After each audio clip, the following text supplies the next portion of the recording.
Hey, good evening, everybody. Welcome to another episode of the Lyfe Live. And tonight we're going to have a little bit something different for you all because it's going to be all about music. The theme is going to be all about music tonight. And we have, as you notice, I'm not Tina. And so we will have another special co-host tonight who will be joining me, a good friend of mine who I've known for about 8 years or so. And she always finds a way to get on my nerves, just like Tina does. But we got to work with her anyway. So let's bring on the very talented Miss Lala Hadia Castro. Welcome to the stage. Oh my gosh! Look. Congratulations! I know I've sent you text messages, but congratulations right now. Lord, you just won't let me forget that now, will you? I'm so excited. Oh my goodness. How are you? Well, I'm excited to have you on tonight. It's my co-host. It's great to have you here because I know you got the skills and ability to be able to do this. Because you can talk. We know that. Look, so are you gonna behave tonight? Because wait a minute, I promised myself I would behave. Now you're what?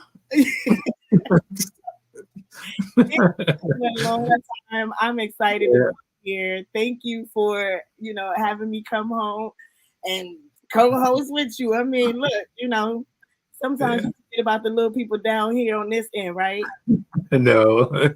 Well, unfortunately, you being here means that Tina could not be here. And Tina lives down in Florida where the hurricane, went through her area. So our thoughts and prayers are with Tina as she tries to regroup and get everything together down there. Tina, we thinking about you. Miss you, girl. So I know she'll get it all together and she'll be back with us in a couple of weeks. And then who knows? Maybe we'll have a show with you and Tina. I'm saying, or maybe, we can boot you out and then it'll be Tina and I. Isn't that what I just said? Yeah, you didn't say you wouldn't be there. Like we need you to be going. We can really show off. You know what I'm saying? Yeah, show out more like it. When the boss is in the building, we can't do much. All right. So we had a great show tonight. We got the talented saxophonist Merlon Devine, who will be joining us and talking to us, telling us about his story. And we have singer-songwriter Reanna, who will also be joining us. But before all of that, we have a video. Unfortunately, Buff could not be with us again. She's having fun overseas somewhere, gallivanting around. Who knows? One of her suitcases all the time. I know, right? So we played this video for the last show. So those of you who have not seen the video, you'll get to see it for the first time tonight. So this is a positive media moment on repeat. Buff Patterson. Hi, I'm Buff with Life's Positive Media Moment. Today I bring to you Granville Woods, born in 1856 in Ohio. He was the first Black electrical and mechanical engineer. He held over 50 patents. And some of these patents were the roller coaster, egg incubator, automatic brakes. And one of his most amazing inventions was a telegraph system that converted electrical ambient energy so that you can send messages between each rail car. He was a fierce competitor. He went up against Thomas Edison twice. And on his second win, Thomas Edison tried to hire him, but Granville stayed on his own. I want to give credit to Granville Woods for being an innovator, an icon, and what made America great. Thank you. All right. So that was the second time for those of you who missed it the first time. So we got to see it for the second time. So thank you, Buff, over there in Greece, Athens, wherever you are having fun. So right now we're going to have a commercial, and then after the commercial, Lala is going to bring on Mr. Merlon Devine, and we're going to get a chance to chat with him. Yes. Mm-hmm. Introducing a new YouTube series, Dorms on Top of the World. Everywhere that I go, I gotta let the world know it's just me and my phone. Yo, I'm Pam, about to make you move, bro. Turn it up, got to let the world know. Everybody and my mama on the track, yo. Dylan doing, pass it to my twin, bro. Call me DJ, got him cracking up. Yeah, they can't catch me, I'm too far. What? Roll up like I knew we would. Bone trying music, doing fam all good. Used to be the only girl, now it's me and Vicky. We gon' hold it down. Can you feel me? How we do every day of the week. Me and my family rolling deep. Now this is what I mean when I rhyme to survive with these vlogs and these skits and these beats. How we grind. You can catch us online. Won't you like and subscribe? Welcome to our world. It's the Doors on top, right? Everywhere that I go, I gotta let the world know it's just me and my phone. Everywhere that I go, I gotta let the world know it's just me and my phone.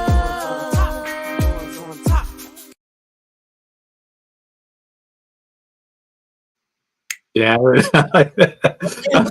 the kids get me in it. The kids get me on it. Fire vibe. Yeah, Doors on top of the world. Go over to YouTube and check them out. So I like it. Look, I'm about to send baby girl over there to be a backup dancer. right, she be getting it in, don't she? Always. So I'm excited to introduce this first guest. Hold on, because we lost him. Oh no! Wait a minute. He was jamming. Sorry, he probably pressed the button. So this is that moment in showbiz where you have to like regroup, you know, and Jamming like you know, now. chill. Computer on the table. I was getting. We could, I don't know if y'all noticed, but we actually trying to stall until we reconnect. But we ain't ashamed to admit it. At all. At all.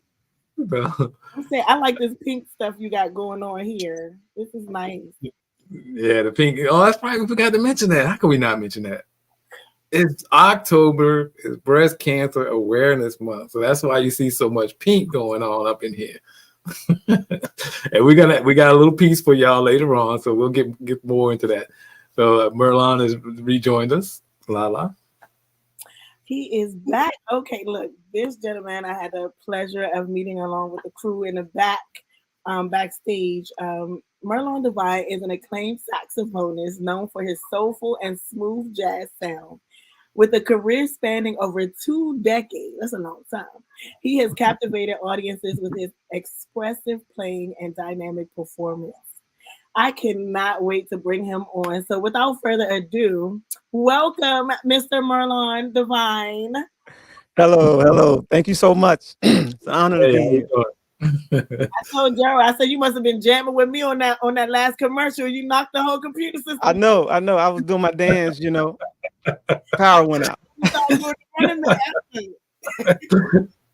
The running man, I heard that in a long time. I know. Wait a minute. Hold on, Joe. You older than me. Wait a minute. Yeah. Oh, Mr. Saxophonist, sir, tell us. First, it's a pleasure to have you on. Welcome. Thank you so much. Being live. I'm a musician. I'm a vocalist, so I'm all in. I'm excited to hear more about your journey. But just tell us, about your journey with the saxophonist. Like when you first started playing, or should I say, when did you first fall in love with? I know that's right. First of all, thank you guys so much. Thank you, Gerald. Thank you, Lala, for having me here to share and talk with you. It's a great honor. So for me, getting to know about the saxophone started very early. My mom took me to a concert when I was like 5 or 6, and it was at that moment I just knew. I saw that guy on stage playing the saxophone, and it just it spoke to me. It really made sense to me, even though I couldn't understand what he's doing, how he was making it sound that way. I knew I should be able to do that too. And so that was at 5 or 6. By the age of 12, and where we were from in Little Rock, Arkansas, and I'm sure a lot of other places, you start playing in junior high. And And I wish that would change. But anyway, because I was so excited all those years, and I just wonder a lot of times what would have happened if I would have started when I was maybe 8 or 9 as opposed to 12. But anyway, when I got into junior high and I signed up for band, I remembered rather that I wanted to play the saxophone. And so that's what I chose. And I've been with it ever since. I couldn't let it go. Can't let it go. That's dope. So when was the first time that you actually picked it up to play professionally? Like, you pick it up and you look out and there are people staring back at you who have paid Wow. to come see you. Right. Well, see, in my family, it's a big family we grew up in. My dad was a pastor. And so I came into this built-in audience of people ready to just encourage you to use your gift, whatever that might be. And they had tolerance for you while you were learning how to use that gift too. And so in church, every Sunday, I was playing my saxophone and I was learning, but I was playing at the same time. And so, but to answer your question, about a year after starting to take it to church and play every Sunday, the choir couldn't make it to a certain event. And they said, you know what? Let's send little Merlon, And so I was eager. I was like, yeah, I'll do it. So I found myself on stage, hundreds of people out in front of me, and were quietly waiting to hear what I was going to play on this saxophone. And that moment just was amazing and scary, terrifying and exhilarating. But I made it through it, and a lot of people clapped at the end. So hopefully the majority of them were blessed by it. Look, you did yours based off the fact that you liked it. I did mine off obedience. I'm a PK as well. Okay. I remember being at church services and my dad would say, well, before I preach, I'm going to bring my daughter. And I'm like, oh my God. I'm going up there off of strict obedience. Right. There was some obedience in there for me too, I'm sure. Yeah, well, I've seen you play a couple of times, and it's amazing. He's very talented. So if it was anything like that, I'm sure they enjoyed it. Because you see, Dr. Vanessa Anderson says you're great. I love my CD. Thank you so much. That's an honor to hear. Yes, thank you, Dr. Vanessa. Yeah, and so, but I like I said, I've seen you play, and what people don't understand about music is you never stop learning. You continue learning the whole time. I met people that have been playing 30, 40 years, and they still say that they're still learning because there's still stuff to learn. So what are your thoughts on that? Well, you interviewed one of my mentors and heroes on the sax, and his name is Kirk Whalum. Mm-hmm. Yeah. And if you listen to Kirk, or if you know Kirk, or you've heard him throughout the years, he has this saying. He says, it's always something to work on.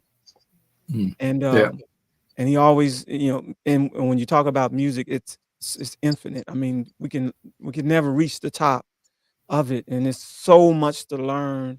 Even when you think you've learned a lot, you can roll up on someone and they're like, wow, I need to go back to the practice room.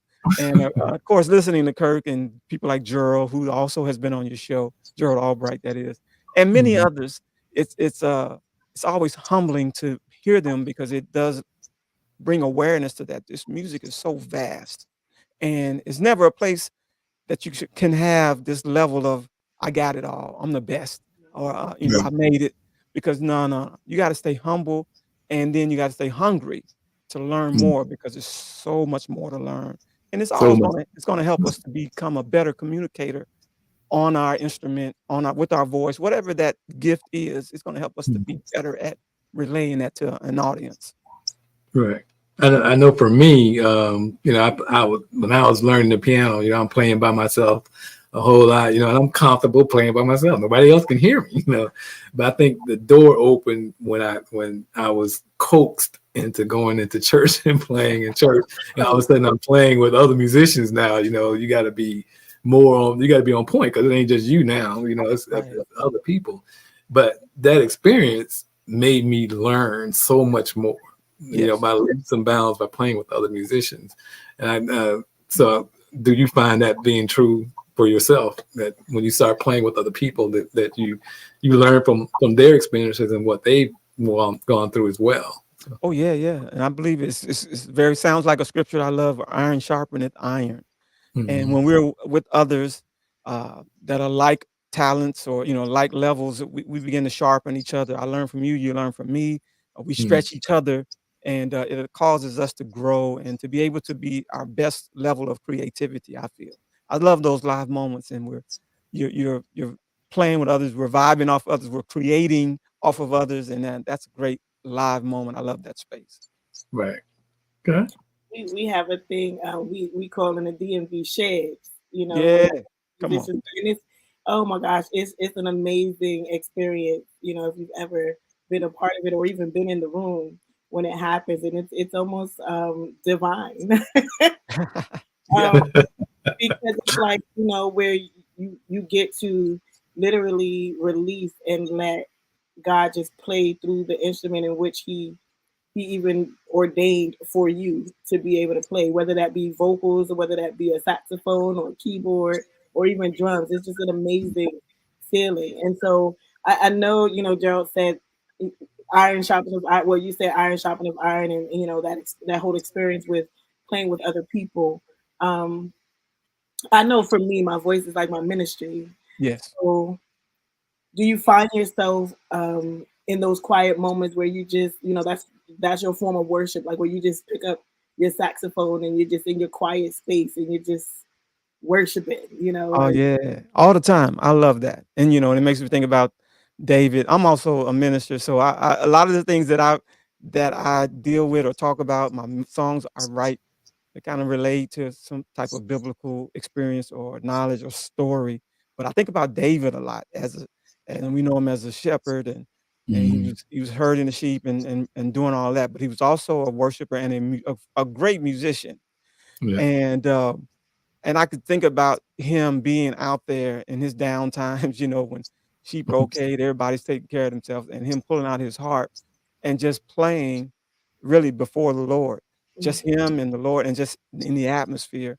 And I think that's what got him into this place of playing before the king. mhm, Somebody heard him. Somebody saw him being in that pure place of just playing his harp, and they said, "Hey, something's on that," and I think that needs to be heard by somebody very important. And I think that's what we should realize, that each of our gifts is the same way. Whatever it is, whether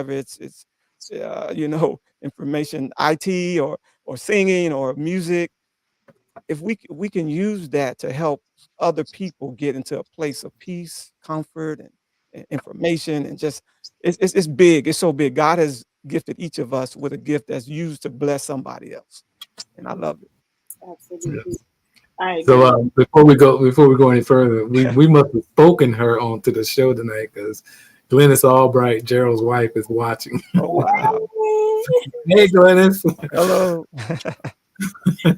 So we must have spoke her up. Before the show, we thought we was talking about Gerald and Glennis Albright. So Hmm. So I'm saying that so I can ask her now to get, what was it, the baked goods that we were talking about? Can the waffle mix. Waffles, I give yeah. me can I give me some waffle? Look, Gerald didn't send us any. Yeah, that waffle mix be kicking. I'm telling you. So it's crazy that we talked about just it being your ministry, because I found myself sharing with my family, like my husband and I, with our children, that God will make your name great. And so all of my children are into the arts, in some way, whether it's singing, dancing, or playing an instrument. Yeah. And even with myself and my husband, it's I do it for God first. And when I am obedient to Him, then He will open those doors. And so, when I'm playing, even when I'm in different places, singing and things like that, it's almost like an audience of one. With you and the saxophone, does that resonate with you, or what is your motivation, like when you're going out there and you got the house packed out, and you going out there with your saxophone? Like, what is it that motivates you to go out there and do what it is that you do? Yeah, that's a good question. And you're right, because it can be a moment that can feel pressure. You think, yeah, I want to make sure the people they bought these tickets, They went through all this effort to get here in this building and to hear me play, or me and my band.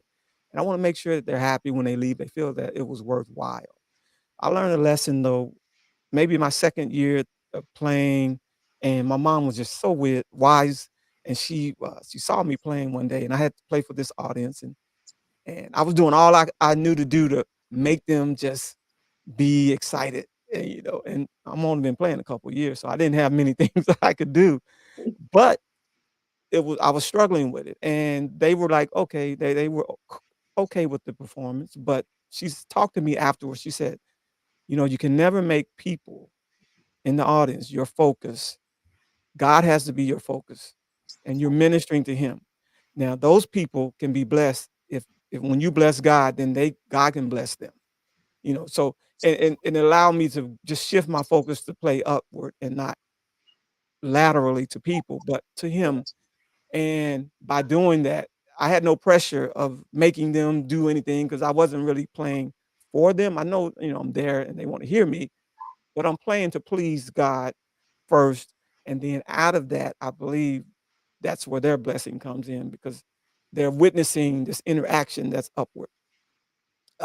That's been my focus, and I try to keep that my focus even to this day. No matter who's there, no matter who's on the ticket with me, I'm not trying to outplay anybody. I'm just trying to make that connection upward, and hopefully out of that, people who hear will be blessed. Yeah. And I'm glad you brought the point up about you're not trying to outdo anybody, because you spoke at the last service that I saw you, and you brought up a good point about you are blessed with this talent, and if you use this talent, you have people that God has already ordained for you to play and to hear you play, and they meant that that's the Bible that they may hear, and if you don't use that talent, you don't reach those people. That's right. So can you talk about that some more? Yeah. So growing and learning to play, and of course we see Glennis is online, maybe all right. But her husband Gerald is one of the people I listen to coming up, and of course Kirk Whalum and so many others. And it came a point where I felt like, man, I'll never be able to stand on a stage and play, because listen to these guys, man, they are just phenomenal. And God began to minister to me and show me that I can use them to help stretch me to go further, but also that I have people that are waiting to hear the sax like I play it, and they will probably be drawn to just the way I play it. That doesn't diminish anyone else. It just says that they have been, I guess, sent by God to hear the sax through me. Basically, they're going to hear God through me, through the sax. And so I know that I have to use my gift fervently. I have to make sure that I'm at the right places, that I'm always playing upward, because I don't know who's going to be out there that will hear the sax through me, and it will resonate with them, and they'll be like, that's my guy. But really, they're saying, I hear God through what he's doing. And I'm really inspired by that, to know that, okay, I can't fail as long as I am making sure that I'm playing upward, and that I'm using my gift to try and reach those people that are supposed to hear the sax through me. And I know they're out there. And so I just got to play to everybody, as many people as I can, so that I can make sure that those people can hear what they want to hear. Right. Yeah. And that always resonated with me since the day you said it in church that Sunday. Oh, wow. I think I've actually spoke about it a couple times since then. I think it's been about 2 weeks, I think, maybe, since you were there. But and I think I come up in conversation twice at least. Wow. Not tonight. Tonight makes 3. So Good. Yeah, I think I was using Ephesians 4:7. That was the scripture that I was talking about, and it's the Amplified version that says that. And that doesn't mean that we should all look, act, and think the same, because out of the generosity of Christ, each of us has been given our own gift. So everybody's got a gift. You don't have to compete with anybody else. Just the only thing you have to do is always find something to work on to get better. So that way you can communicate better with that gift and reach those people that you're supposed to be a blessing to. Right. Amen. It's I always feel like whoever's supposed to be there is going to be there. Our job is to show up, and God's job is to show out. That's it. Come on. And that, Lala. so, it's it's very inspiring to hear you. And this is my first time hearing of you and even meeting you, and just your spirit and your aura around you is just amazing. Like, how does that translate, all of those things that God has poured into you to pour out to others? How does that translate in the household? Because I know being a musician and even being a minister of the gospel, period, is just it's a huge tug on our lives. And so when we have people who are looking up to us and people who are connected to us, it can be strenuous sometimes being able to balance.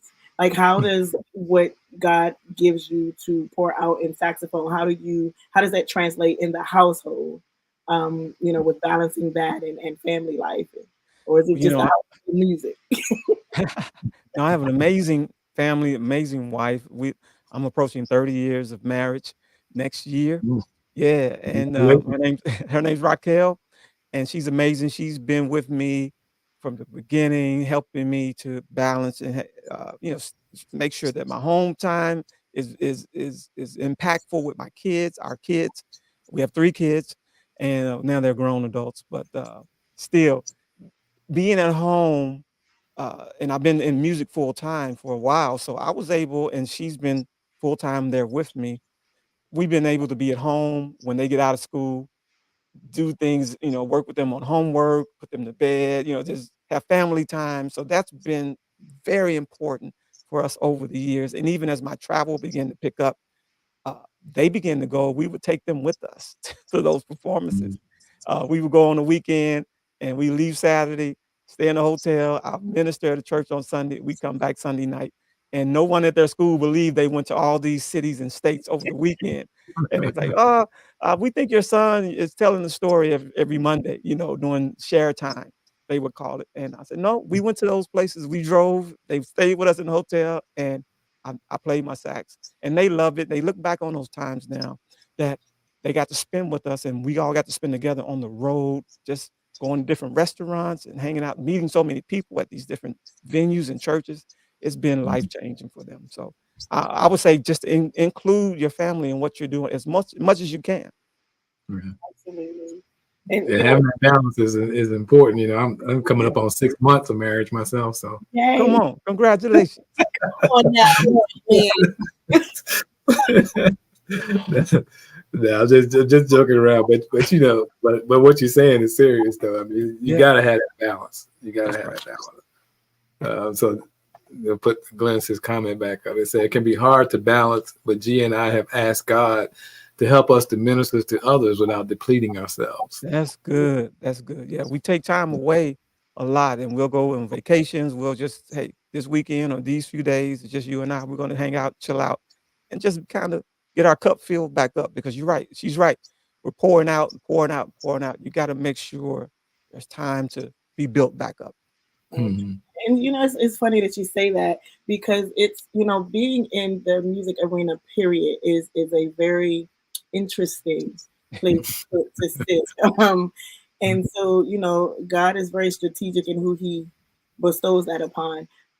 However, it's to me, it's like, because God ordains relationship, I feel like that's the reason why we're here, like why we're in this world.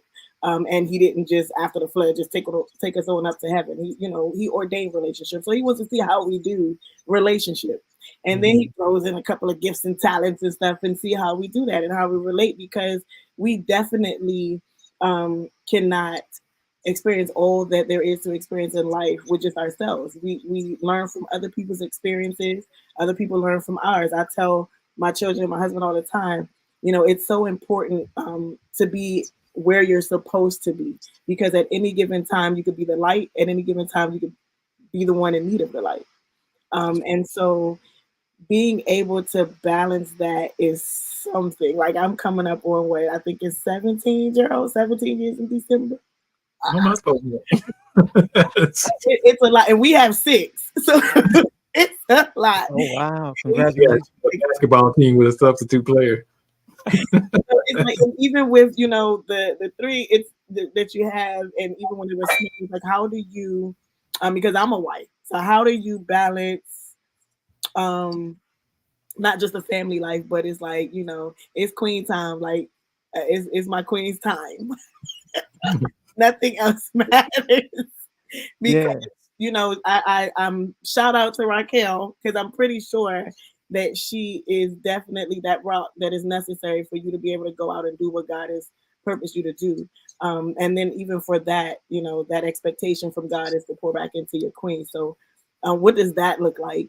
As far as being able to, you know, part the warriors so that you can get to her and replenish her.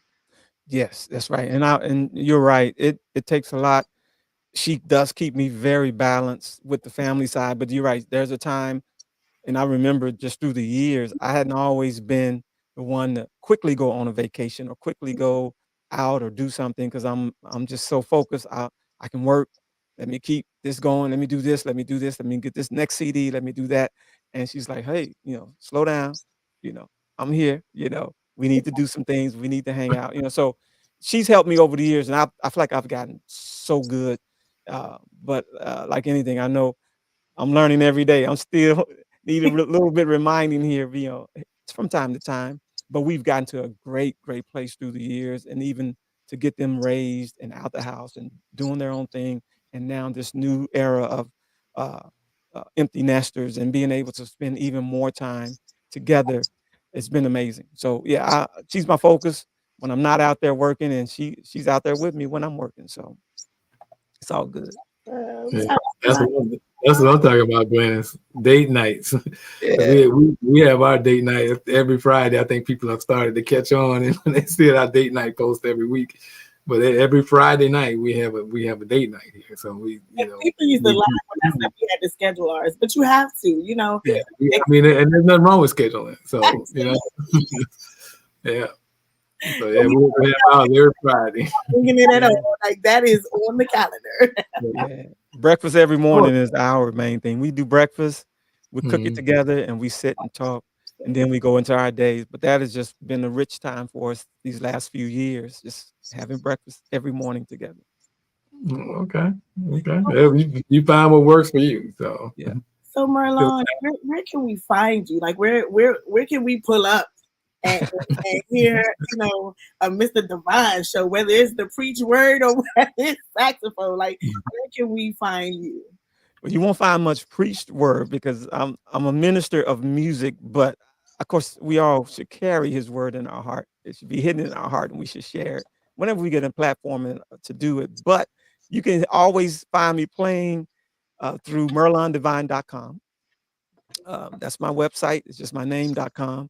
And you can get all my CDs. You can go to my links. You can see me playing the places I played at and ministered at. I have some videos up of some songs that we did from my latest CD, Soul Jazz. So, all of that, you can go there and just check out everything Merlon Devine. That Absolutely. same thing on my social medias, Instagram. Everything is Merlon Devine. all right. So I want to know, and I always ask this of musicians: do you play any other instruments? Okay, so if you play the sax, you play all the saxes. Keep the fingerings are the same. Now you may not specialize in all of them. For me, I play mainly soprano and tenor, and but then the fingerings are very similar on the sax to the flute. So I play a little flute. It's more when I'm in the studio, just laying tracks. You won't see me out playing flute like Najee, anything Mm, like that. But I play the flute, a little guitar, because that was my first instrument. My dad was a guitar player, and that's what he taught me, started me on. And I mm, play a little piano. Had to take that in college. I had to go through a proficiency course, but those are just the guitar and the piano, just enough to maybe write some songs on. That's it. Uh, so and then that's it. So all the saxophones, like I said. Do you sing? That's a whole nother conversation. I'm from a big family. All my family sings except for me. What? Just about. So I would say maybe 7 out of the 10 kids were singers, and I'm one of the 3 that was not. And so I had to find my voice. And so for me, it was the saxophone because for a while I felt like I don't belong in this family. Everybody's walking around singing. My mom, all my sisters, some of my brothers, and mm, harmonizing and doing their group thing. And I'm just like, okay. So one day though, when I saw that saxophone guy playing, that saxophonist on stage, I knew that I was supposed to do that. And so that was my outlet to play. A lot of people say you sound like a singer when you play. I said, well, that's because I grew up having that as a reference. All those singers, all those riffs, all those types of movements. That's what I first started playing because that's all I knew. And I felt like I was trying to get that singing out of me. So it just comes out through the horn. Hopefully Okay. you'll pick that up if you go listen to some of Yeah. the stuff. It's funny All you say that, because as a singer, I actually listen to the riffs of a saxophone Ah, to cool. sharpen my runs. There you go. Yeah. Okay. Well, Merlon, thanks for joining us tonight. We appreciate you taking time out of your busy schedule. It's And been we was able fun. to connect this. We have to shout out Pastor Freeman from True Gospel in Waldorf, Maryland, for making this happen. He was the middleman to make this happen for us. That's right. So What's we up? glad it all worked out, and we're able to bring you on today. That's very talented saxophonist, great career. They're going by CDs. You know, my wife bought one the last time and she loves it. You know, I've heard him play twice live now. Go to a show. It's worth it. It's definitely worth it. So. I'm sold. I'll be there. All right. So thank you for coming by. Hoping to have a good evening and a good breakfast in the morning. Yeah, there we go. Peace out. All right. See you Bye-bye. later. All right. So it's always good talking to the fellow musicians, you know. Yes. Yeah. Now I got another plug. Now next time I need a saxophonist. There you go. See, those connections be happening. See. Absolutely. Thanks, Gerald. Yeah, you're welcome. So what's next? What we got going on next? Oh my goodness. This is my girl. Look. So I joked earlier about, you always forget about us down here. This is my home girl from down on the what is it, the DMV side of the life. The DMV side. My home girl Beryl. I cannot wait to bring her on. Like, I haven't seen her in a month of Sundays. So she's going to be coming on next to talk about Breast Cancer Awareness Month. And when I tell you, this lady is dopeness. Like, she is dopamine. Like, she an author, a mom. I just found out that her husband's name was Taurus. Like, that is so cool. That is amazing. But she's a well-known author. She writes plays. Like, she has a whole book series of children's books written about her grandchild. Like, it's, oh my gosh. Like, I didn't even know this. Like, I need to like plug in because I have a 6-year-old and we need to get into the what is it? Leah Grace. We need to get into Leah Grace. So I'm excited to bring on my home girl Beryl. Yeah. What's going on, Queen? It's just amazing. It's amazing to be here on today, to be here with you. Yeah. You know, hey, we got the Maryland thing going on. Gerald, I know you always saying. I'm just So we gotta hear your we gotta watch your little video first, right? You want us to watch a video? Yep, watch the video. All right.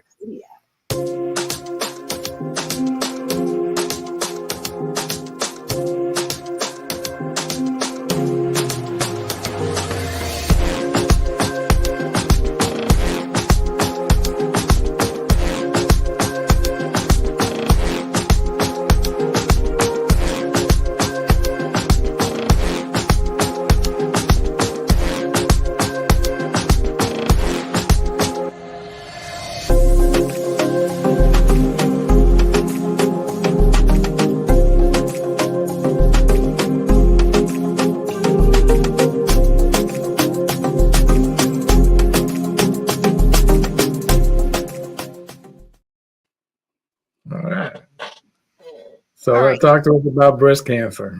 Well, let's talk about it. I'm excited to be here to drop a little knowledge because some people aren't aware of what's going on in the breast cancer world. It is near and dear to my heart because I am a survivor. I am a 14-year survivor. I was diagnosed in 2010, and I'm just excited that I am still standing. Let's put it like that, because we know it could have been different. And I also want people to know that their lives matter. So that means that you need to get checked out because your life matters. You need to get checked out because your family matters. You need to get checked out because all in all, you matter. But it is, and what's interesting about it is in our community, in the Black community, it is more common for us to be diagnosed with breast cancer. I don't know why that is. I've done research. I don't know, maybe it's our genes or something like that. But then it's also common that we succumb more. We don't make it more than our other counterparts, like 41% chance of making it. It's crazy because you think about it. Sometimes the reasons are because there's less access to healthcare, no insurance. It might be your employment situation. It also might be your socioeconomic status. And one of the main things that I found in our community is, let me just drop this in the bucket for a minute, that we don't take care of ourselves. We put everybody else first. So you're going to say, oh, I'm going to wait. I'll do that later because little Johnny got to go to this game. I got to do this. I have this project at work to do. Or I'm just tired and I really don't feel like being poked and prodded.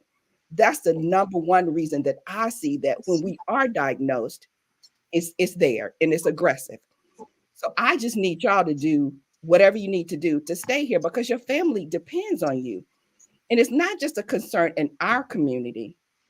It's a concern all over the world because we get diagnosed in the later stages and that's not good. So, the outcome is really not good. We also have racial discrimination. Sometimes you don't think so in the healthcare industry, but there is.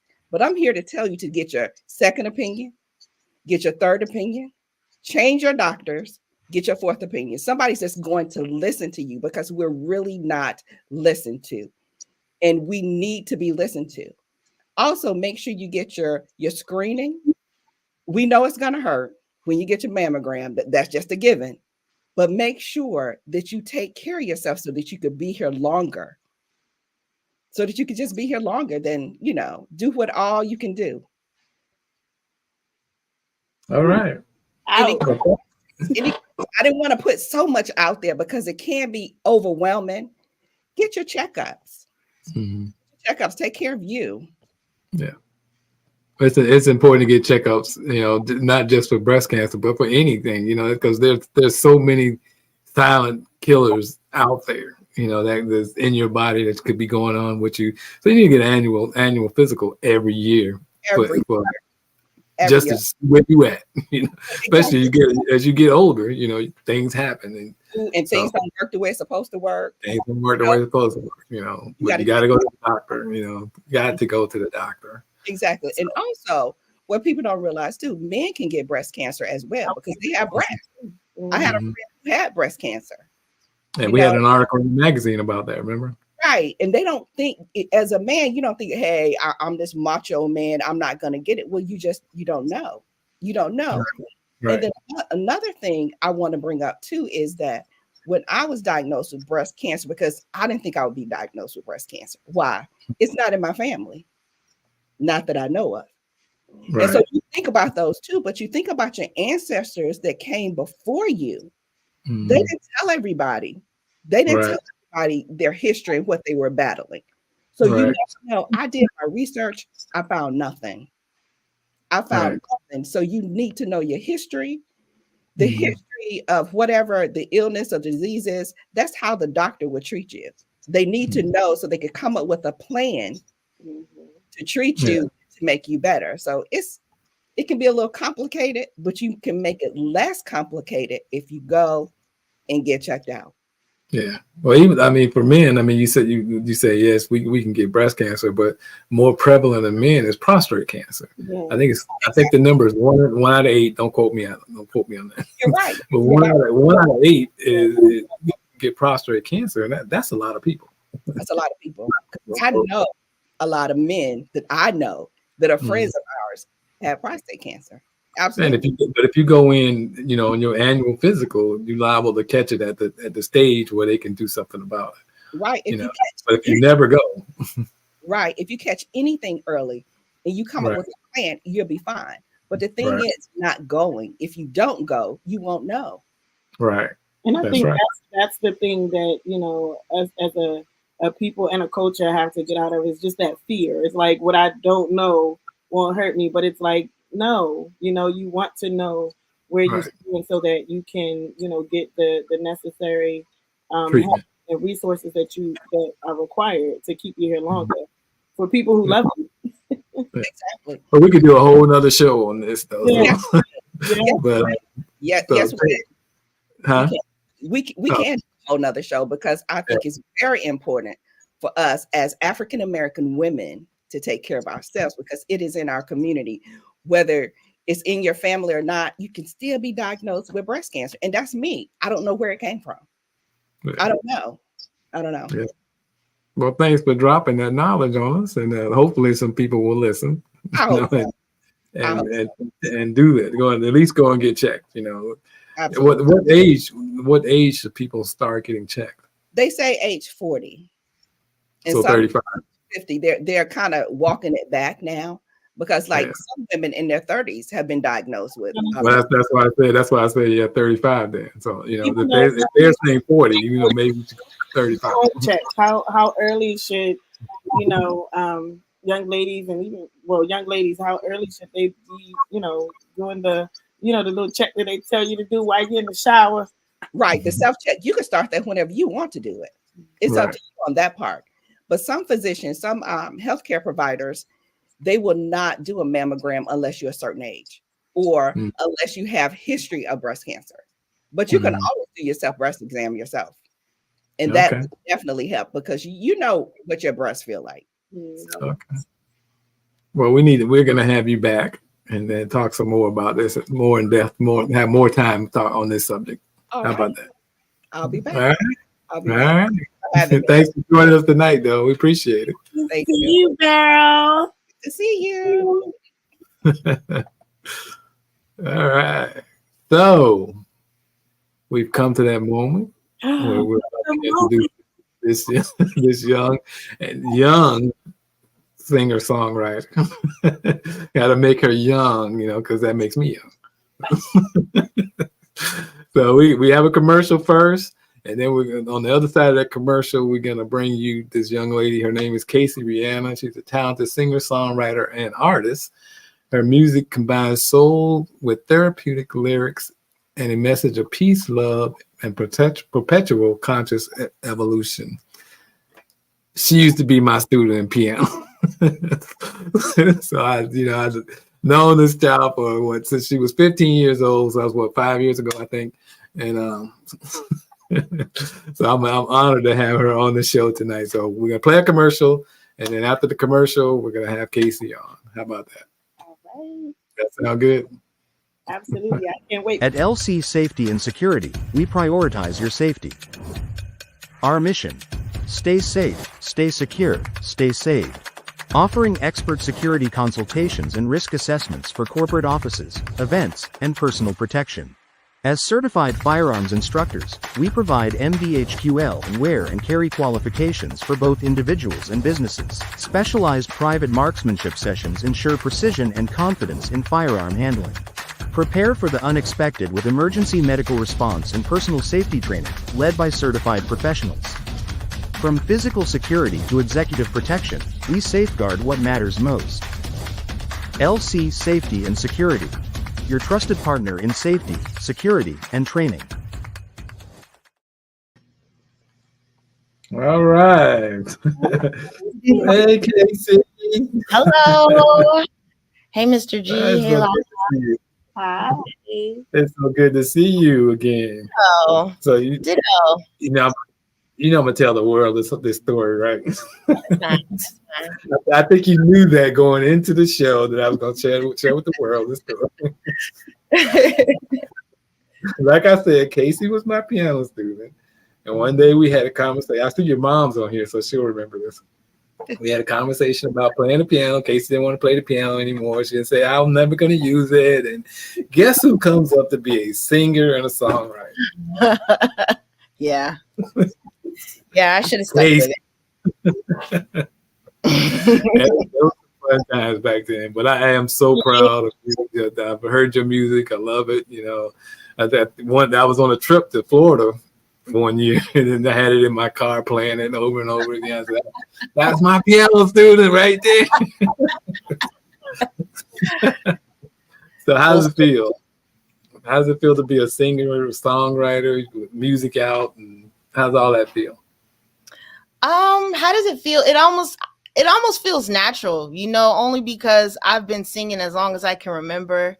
And I've always been, I was a moody teenager with big emotions. So I would always be writing in a journal or writing letters and sticking them under my mom's door and getting in trouble for it later. Like, it evolved to this point. And sometimes I have to remind myself, especially, like Lala said, we're up here or down here, wherever everyone else is at. We're in the DMV and it's work, work, work. And sometimes you have to be very intentional with carving out time so that you can be a creative and that you can work on your music or work on your art.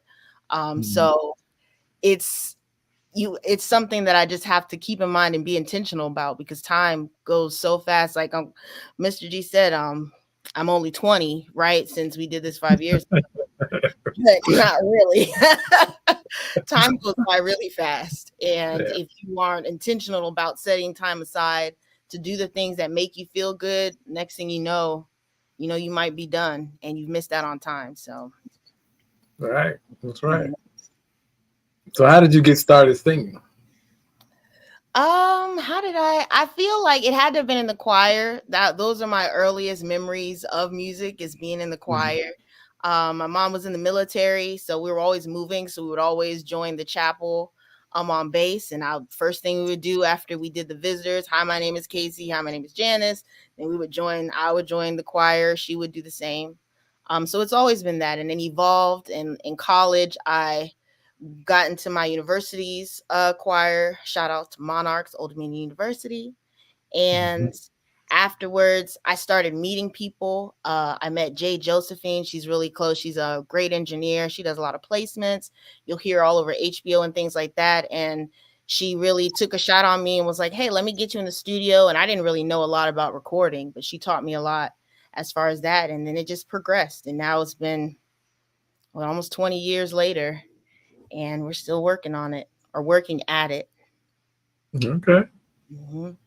So what inspired you to start writing like your own music? I know you said, I was a poet first. I used to write. I would write all my emotions down. I would write it out. I'm upset. I would hand it to my parents. But what inspired you to start writing your own music, even after you got into like singing? I think what inspired me the most was I realized I had my own voice and there were things that I wanted to say. And my educational background is in mental health. And I really wanted to go. Originally, I wanted to do prison therapy, but I realized I was too soft for that. So I decided to, when I graduated from college, I was all set up to go teach English in South Africa for a year. And then I met, his name is Big Torin the Boss, and Billy Mercury, and we started a band. And I canceled my trip, got my money back, and I started doing that. And we needed like songs, and we would just, kind of like how you said, the sheds, like we would just have times where we're all together and people are stringing on the guitar and the piano and all these things, just coming up with it. And I just learned from there. And I just really wanted to incorporate what I learned in my mental health education, and then just the passion I had. I really have a heart for healing. And I know that the brain, you can retrain the brain by saying things over and over and singing things and getting like the certain frequencies. So I really wanted to get into that. And I just feel it's my gift, and you're given a gift to give it back. So that's what I'm trying to do, is give it back. Awesome. Right. So I know you said that you started out wanting to do like the prison ministry. What would you say is your target audience? Now that you're in this space that you're in now, what would be your target audience? My target audience is definitely going to be women. I've grown up around a lot of strong women on all sides of all families, my father's side, my mom's, grandpa's, all of that. I've been surrounded by women, and women have been such a strong force in my life. And I'm rooting for the underdog at all times, and not even saying that women are the underdog, but I feel like there's so many things coming against them. And I know there's things coming against everyone, but I'm a woman, so I'm going to see and feel the ones coming against women. And I just want to do everything I can to support them back and feed back into them. And I want them to know, like, you don't have to, you can choose yourself. And that's one of the biggest themes that I've learned in my life. And I want other women to know, because not every, we're in the DMV. So like for every one man, there's like 17 women. So I want women to just be able to find happiness and love in their own solitude, so that they can attract what it is they're looking for, and they can always be happy. They don't have to connect to someone to be happy or do any other thing externally. Like, I really want to be able to heal our hearts, because I grew up in a matriarchal family. And so I know when the mama's good, the family's good. So that's what I want to work on.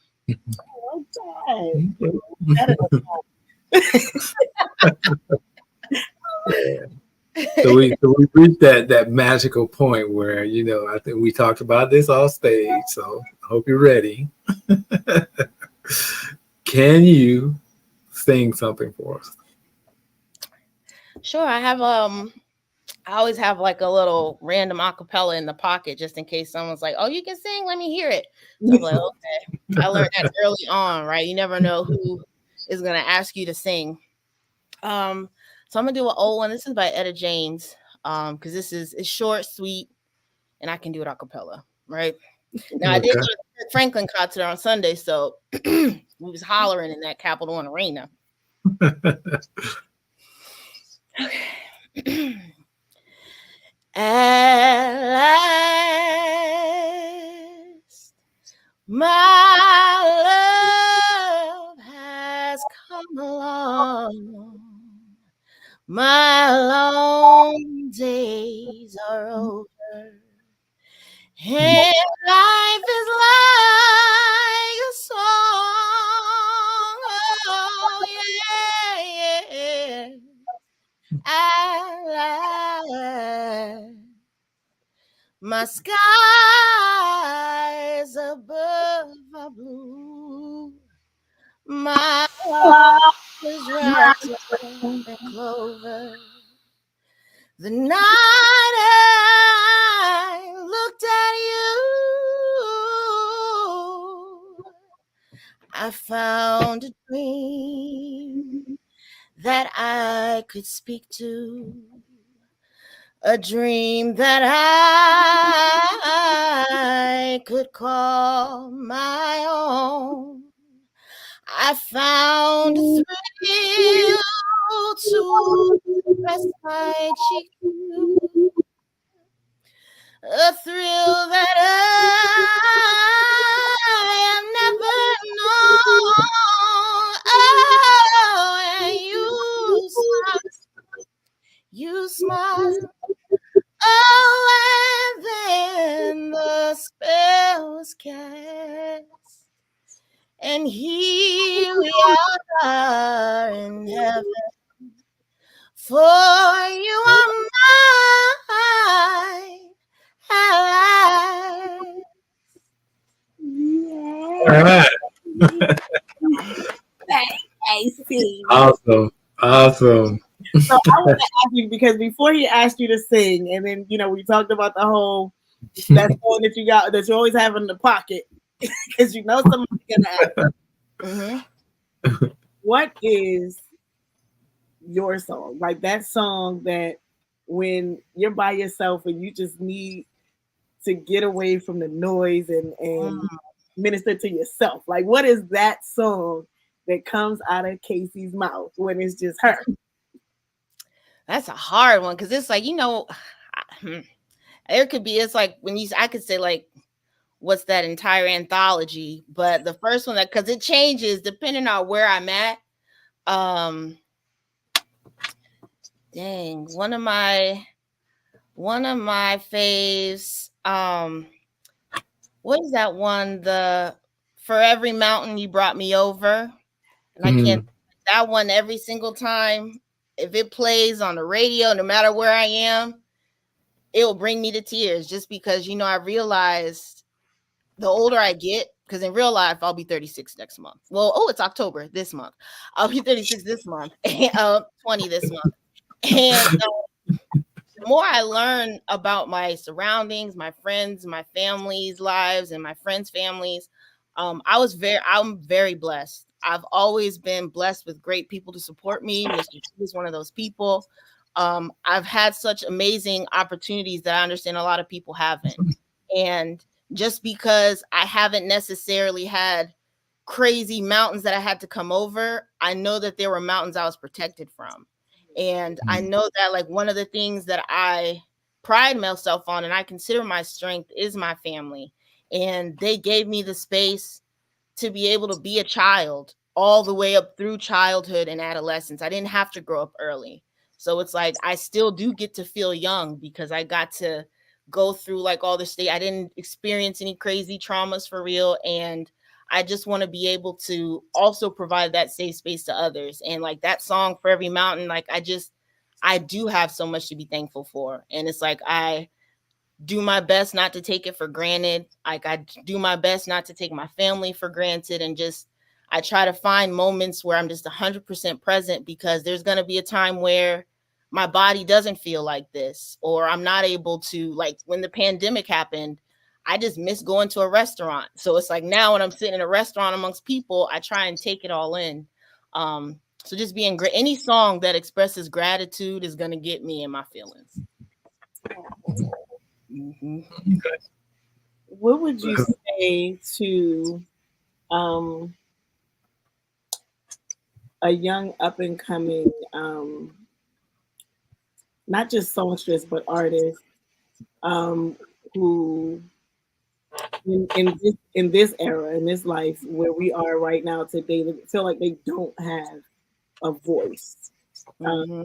What would you say to them to just encourage them based on your journey thus far? Yeah, that's a great question.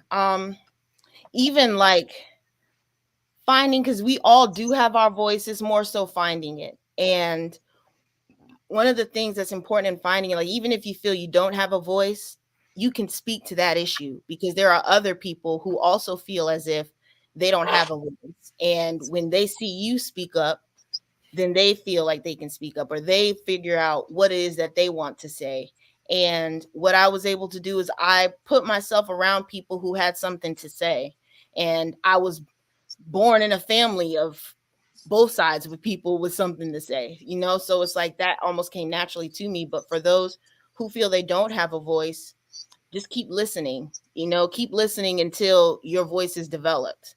Because when it's time for you, because even like with writing, it doesn't always feel like it's coming from me. It almost feels like it's a vessel. And what the people or what my audience needs to hear is that's what comes through me. So it's like the quieter you are with yourself, and when you create a lane for yourself and not compare yourself to someone else, that'll also give you a space. Because I used to, growing up, my voice never sounded like the people around me or the singers that I liked all the time. So it was hard for me to find cover songs that showed what I could do. And so I would start to question myself. I'm like, well, maybe this isn't what I'm supposed to do. But like was the Whoopi Sister Act, like if you wake up in the morning and you got a song on your heart, girl, you a singer. And that song never left my heart. So it's like your desires really are your purpose. So it's like if people are feeling you don't have a voice, maybe it's your purpose to show others who don't have a voice how to find it as well. So you got to go through it first. Okay. So what other creative things are you into?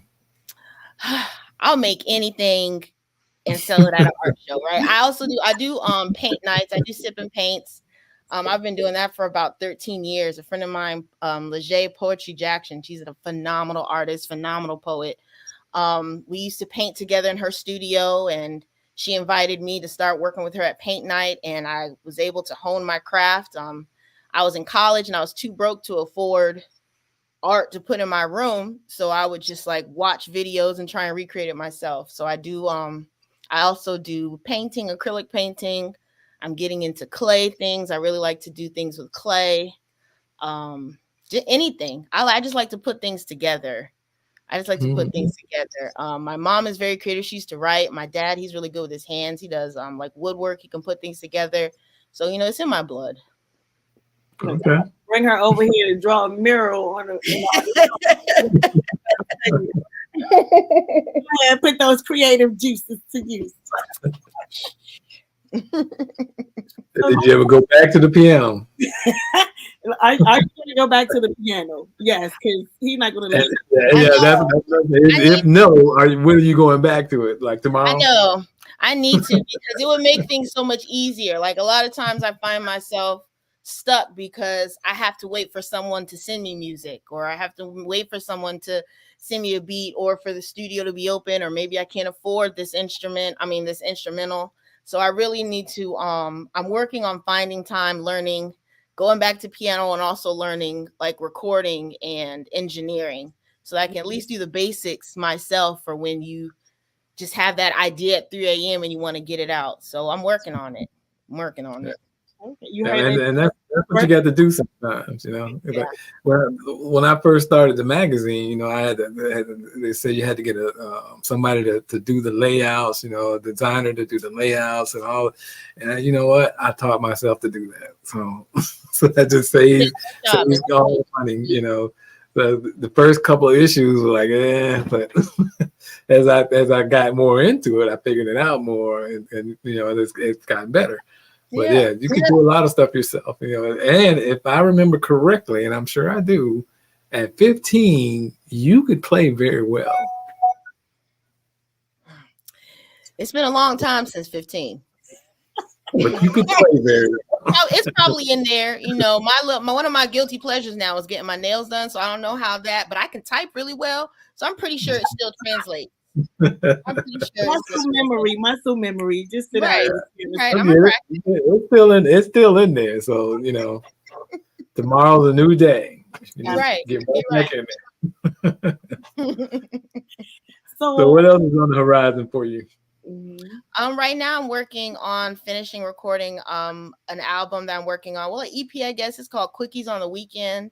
I went down to Hampton for a weekend, and me and Jay Josephine and we did maybe like 7 songs in the matter of like Friday and Saturday. So just working on getting that out there. I'm actually going down to Virginia Beach this weekend so I can shoot a music video for one of the songs.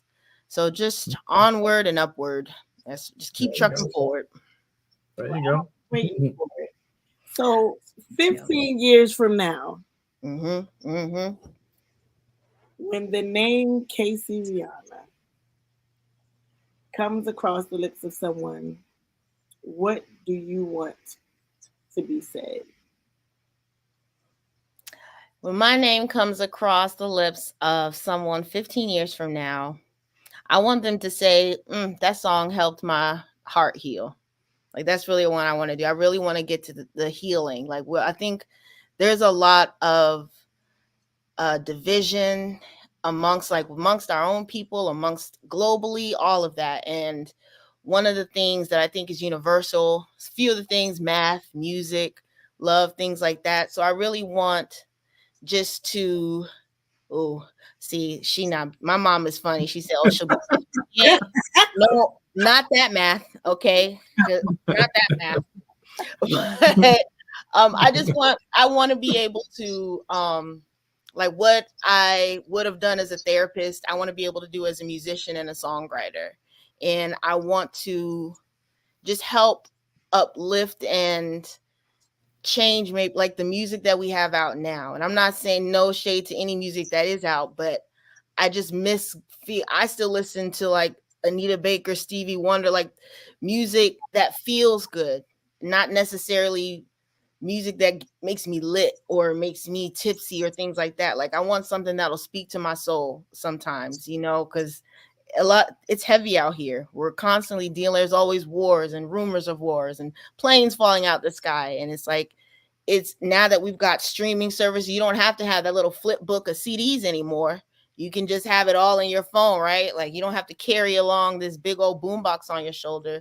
Like in your small, quiet space, you have access to everything. So I want to be a part of that people have access to when they're going for something that they need to feed on for their soul. You know, just I want to help people and I want to make them feel better, feel good.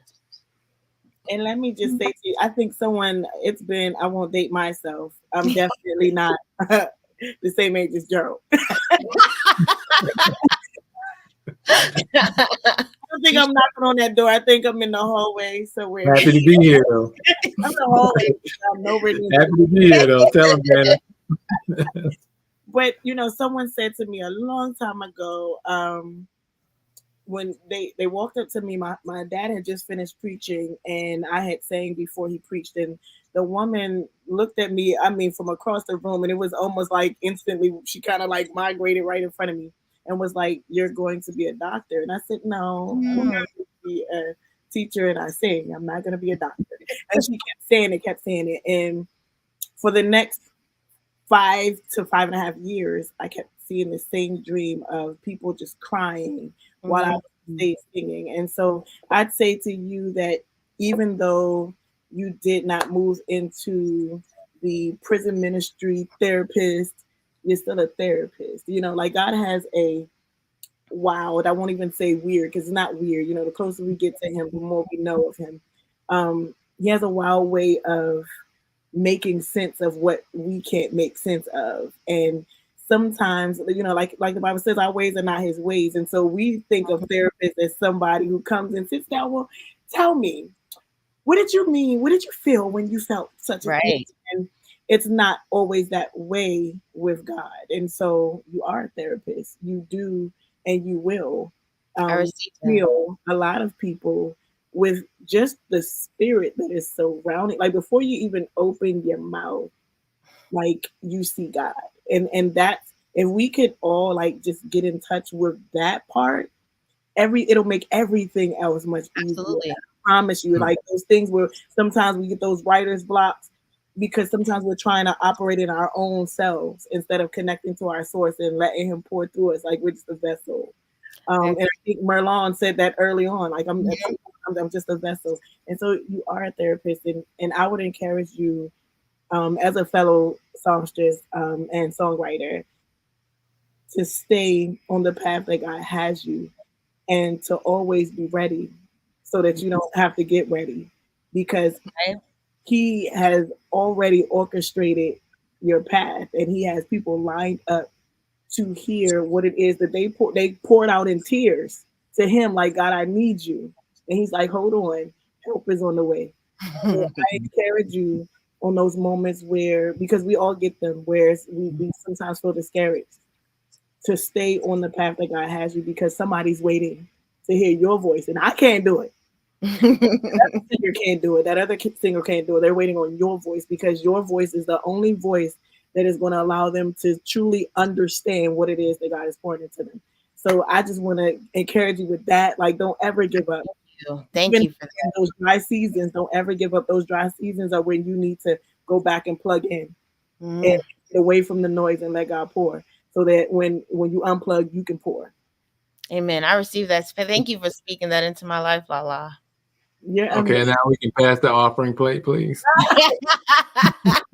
I've had an opportunity to hear her live, and every time it's the same. And for me, being a pastor, it's always, I see past the talents, and I look into the spirit, man, and so it's what I can say about you, and it's truly from my spirit to yours, is that I see God in you, and I see him over you.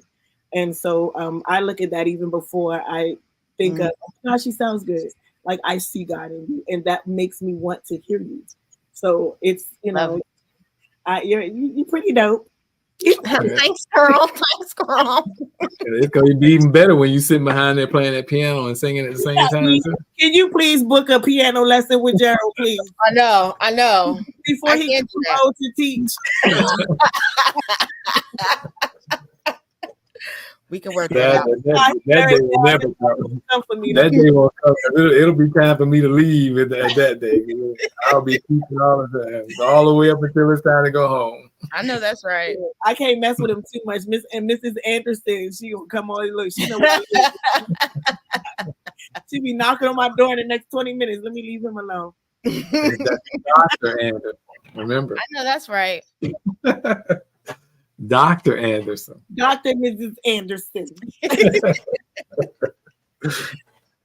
We've been married a whole 6 months, you know. Amen. That's more than 2 months. Look at that 6 months glow. Look at that. He's so happy.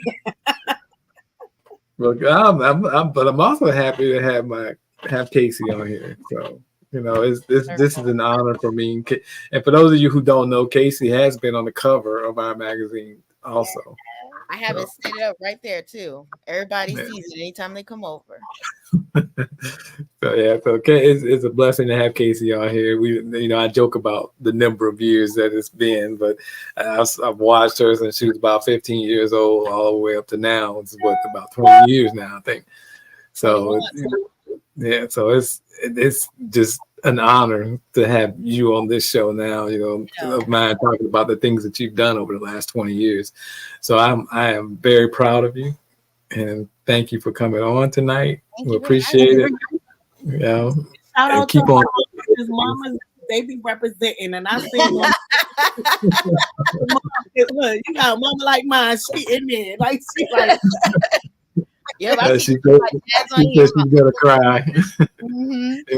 Out there for just. Oh wait, you was 11 years old? I thought you was older than that. We probably when I was done, because I was here from the 6th grade to the 10th grade. Oh, okay. Mm-hmm. Okay, you started when you was about 11. Okay. Mm-hmm. Yeah, that was 4 years because you was in the choir and you was taking piano lessons. So yeah. Mm-hmm. Yeah. So thank you. You know, I hope you have a great rest of the evening. Keep up the great work. Both of you. It's good. Right. Seeing you again, Queen. Ditto. And I can't wait. Like, let me know when the EP drops, because you know. I will. You know that right. I was never sleep. So whatever time it is, we gonna go ahead and stream it. So you let us know. Amen. All right. Bye-bye. Bye. All right. So that's all we have for this evening. This was fun. I mean, even though there were only 2 guests, it felt like this was full. This was a full show. Yeah, that's good. Yeah. It's like this all the time. So. Yeah, it felt like you had like 3-4 guests up here. Like it was full. And each time I watch it, I'm always amazed at the guests that you have on. But like today, I really like the spirit, like just really flowed through, even beyond what their talents were. So you picked some good ones. You picked some good ones. All right. Well, hopefully next time we'll have the NBA player back. And this time we'll get that connection corrected, and he'll be on the next show. So we're looking forward to that. So okay. All right. So look, Tina, you gotta let me know how I did, girl. I didn't put on the hat, but I ain't put on the hat. You gotta let me know how I did. Shout out to Tina and Buff, who both could not be here tonight. So we're thinking about them, and definitely Tina's in our prayers. Absolutely. And Buff is in our prayers to be safe overseas. So absolutely, it's always a pleasure. Always a pleasure hosting with you. Always. All right. I'll have a good evening, and we will see you again on October 16th at 6:30 Eastern Time. Hey, bye.